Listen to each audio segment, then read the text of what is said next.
Lesson third, nomadic birds, यायावर पक्षी। Hello kids, क्या आपने कभी सोचा है कि कुछ पक्षी हजारों किलोमीटर की यात्रा क्यों करते हैं?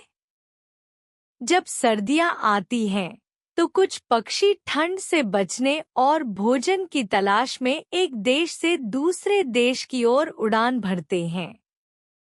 ऐसे पक्षियों को माइग्रेटरी बर्ड्स यानी प्रवासी या यायावर पक्षी कहा जाता है।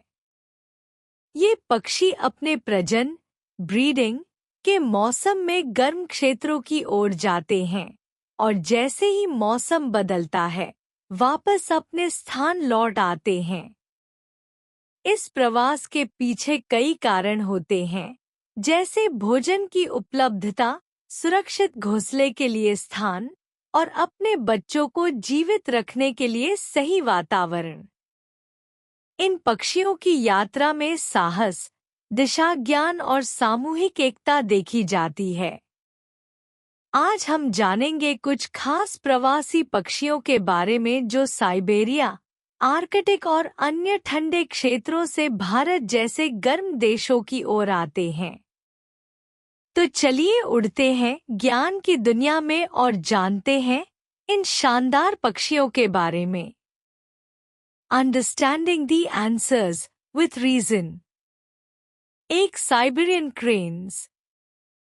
ये सफेद रंग के सुंदर पक्षी साइबेरिया की ठंड से बचने के लिए सर्दियों में भारत आते हैं।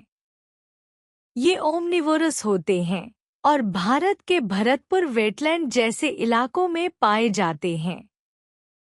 दो अमूर फैल्कॉन्स। छोटे आकार के शिकारी पक्षी होते हैं जो साइबेरिया में प्रजनन करते हैं और सर्दियों में दक्षिण अफ्रीका जाते हैं। भारत के नागालैंड में ये प्रवास के समय बड़ी संख्या में दिखते हैं।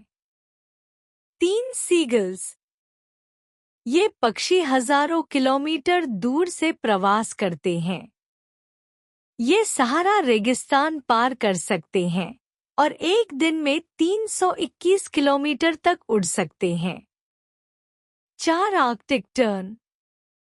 दुनिया के सबसे ज्यादा दूरी तय करने वाले पक्षियों में से एक। ये आर्कटिक से अंटार्कटिका तक की यात्रा करते हैं, यानी एक गोल दुनिया जितनी दूरी। 5 रफ्स। ये पक्षी आर्कटिक टुंड्रा से हिमालय तक आते हैं और प्रजनन के मौसम के बाद वापस चले जाते हैं। यह चक्र हर साल दोहराया जाता है। फन फैक्ट्स, मजेदार जानकारी। हमिंगबर्ड्स दुनिया के सबसे छोटे प्रवासी पक्षी होते हैं। ये लगातार उड़ते रहते हैं और 48 किलोमीटर प्रति घंटे की गति से 600 मील तक की यात्रा कर सकते हैं। आर्कटिक टर्न साल में लगभग 71,000 किलोमीटर तक की यात्रा करता है, यानी दुनिया का चक्कर लगाने जितना। Let me answer. अब मुझे जवाब दो। Can you tell why do flamingo birds stand on one leg? Which migratory bird visits India in large flocks and is known for flying across the Arabian Sea?